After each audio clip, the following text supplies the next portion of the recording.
a proverbial aphorism. He was now, Socrates made sure that now he was confronted and thought for himself. So that every time Socrates asks someone what they think about a traditional idea such as law or justice, and of course the person will just spout off some proverbial common cliche, Socrates forces them to think for themselves and to realize that what they have taken for true is merely a cliche. So that signifies the rise of the individual from out of the tribal collectivity, and shows you the Greek orientation toward novelty, and the wonder child is the primary figure there who represents the future. Since the child always points to the future, the old man represents the past. And ever since the Greeks, the West has had not the slightest hesitation about change and just diving in and bringing on the new. And that creates a civilization in which we're constantly in a state of flux and disarray, so it becomes impossible to predict what's going to happen tomorrow. I can't even predict what's going to happen next year, especially now that all these changes are gaining momentum, and the society is becoming more and more unstable as time goes on. Oh, and speaking of destabilization, I guess next question is on WikiLeaks. So WikiLeaks is supposed to be this agent of transparency for the internet age, but as you mentioned, it can actually have the opposite effect by making it harder for us to access information.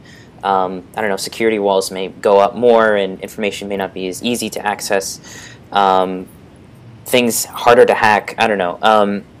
But isn't WikiLeaks a part of this decentralizing effect in the way that Facebook is just inherently destroying, you know, or against the way society used to run, and all these other agents of change are just kind of mowing down, you know, civilization as we've known it. Isn't WikiLeaks an agent of the internet, while the governments are kind of these older corporation, you know, people who aren't interested in sharing stuff? And so isn't WikiLeaks part of this destabilizing dynamic? Sorry. Yes, on the surface, and I was initially positive toward Julian Assange and what he's doing. Initially I was positive, but the more I thought about it, the more I began to realize that it actually represents a dangerous new tendency, which is to say that one of the things that electronic technology does, and the internet in particular, is that it scales up the power of the single individual, such that his power becomes asymmetric and out of all proportion to the systems, and let's face it, the systems that we're living with, these vast multinational corporations, big governments, they average the individual out, and the individual person can do very little nowadays against them and feels utterly insignificant. One of the things that the internet does, because it's the nature of electronic technology to do this, is that it scales up the individual to the level of an entity to be reckoned with. And they can go to war, a single individual can go to war against an entire corporation, which is precisely what Julian Assange has been doing, you know, with banks and big corporations and arrogant governments all along. And I'm all for that. The problem is it also scales up the amateur and the dilettante, and it turns him into a force to be reckoned with. And the problem with Assange is that, as is the problem with most hackers, I'm going to say this not about all of them, but with most hackers, is that they have a kind of disdain for anyone who can create.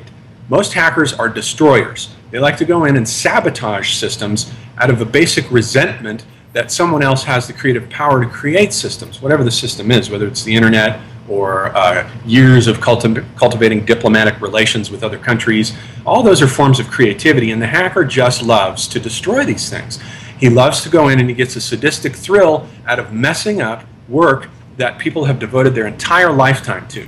And Assange is a sort of, you know, he's the ultimate hacker writ large, and he takes this mentality of resentment, as Nietzsche puts it, and lately, his latest target has been the United States government, but also all these diplomatic relations that you know, people in governments over the world have spent years cultivating. And he is so impatient for results that he put, you know, when he initially put up the Afghan war diaries, for example, he did not redact them to take out the names of people whose lives could be put in jeopardy by the Taliban. He just didn't do that. There's an impatience there. He wanted a result. And impatience is one of the main characteristics of the amateur. The amateur is somebody who does not have the patience to sit down and master a craft over many years. The amateur wants instant results. And the haste of the amateur, you can just see that with Assange. You know, he puts up the Iraq war log, and this time he goes through and he takes the time and trouble to take out the names.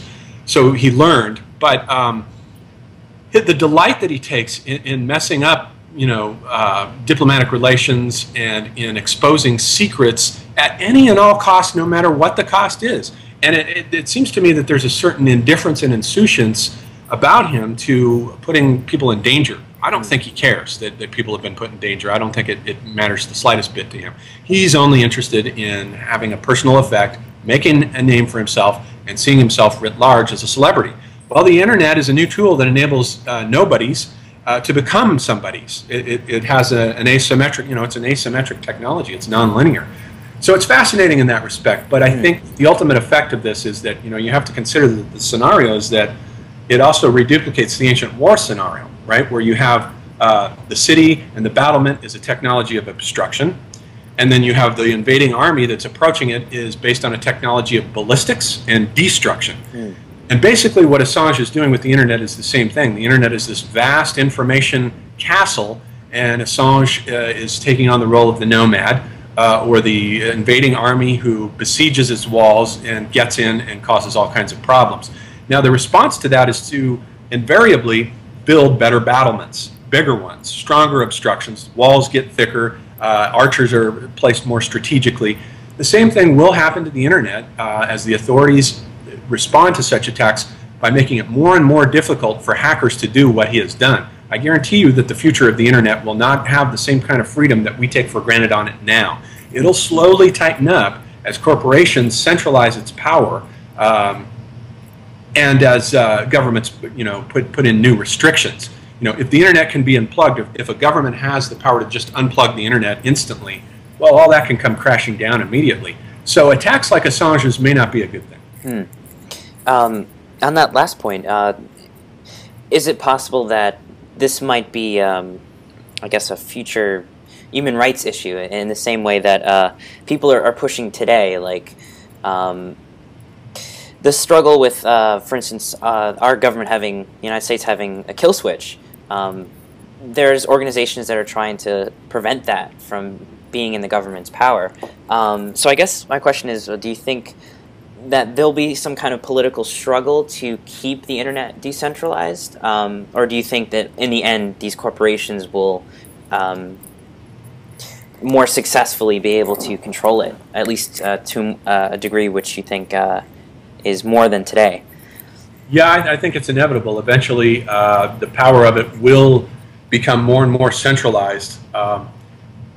Just as radio, when it first came out, for example, was decentralized, and anybody with a wireless, anybody with a a low wireless set could tune it in, and gradually over time it became centralized to just 3 big corporations, or two rather, and something similar is probably going to happen with the internet, and it'll make it harder and harder for the amateur and the dilettante and the average person to get into it and make a name for himself. It's a knowledge war, and as I say, with all new, there's never been a kind of cyber war before. And as I say, this is all a big experiment, so it's very difficult to predict what the outcome is going to be. But I have a feeling, if I were a betting man, I would bet on the internet becoming more and more centralized by the major power corporations and governments to prevent this kind of thing from happening. Because after all, these governments can't function with that kind of threat. You cannot just, as to scale down as a miniature example. I have tried to use Google Docs, for instance, as a writer. I went on and did an experiment where I sat down and started writing, and then I'm in mid-sentence, and then it says the server goes down.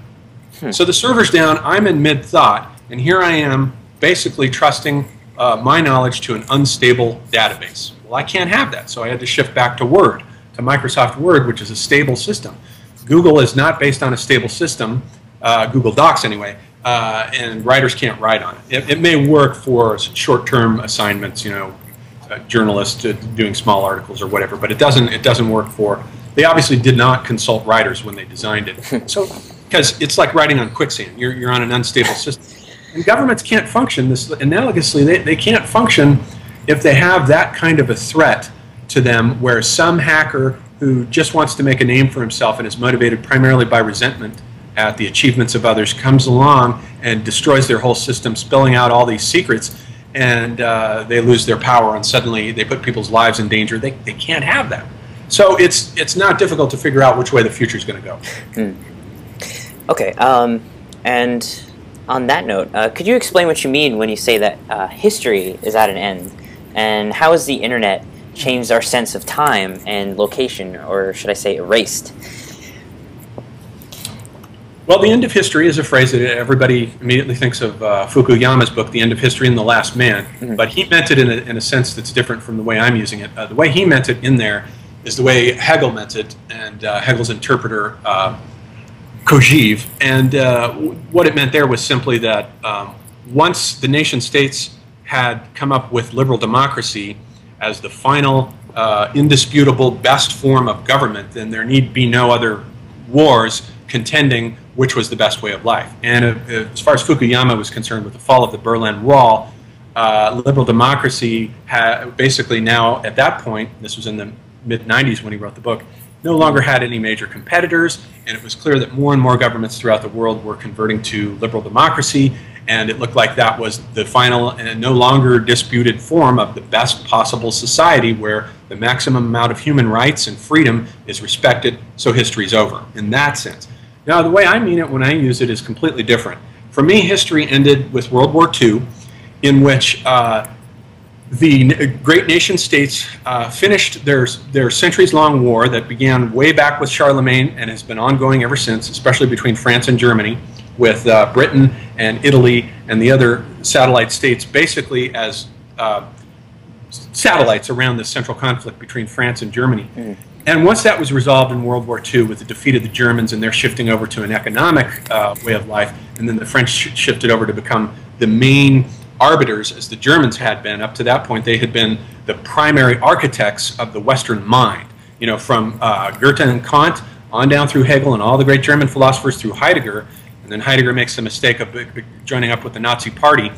Up to that point, the Germans were the great architects of the Western mind. Then after they lost the war and their worldview was discredited, the French stepped in. They became the main architects, as they have been ever since, with just one fantastic philosopher after the next. I mean, I'm really awed by the capacity of the French mind to produce. It's like France is like a machine for generating intellectuals. It's unbelievable. But now that has happened, what has happened with the end of history now is I think of it in terms of the victory of liberal democracy and the consumer way of life at the end of World War II, when with the Marshall Plan and with the building up of Europe as an economic power, history ended by shifting into the consumer world of creating shopping malls, airports, gas stations, and strip malls, which are homogenous, and they're the same absolutely everywhere.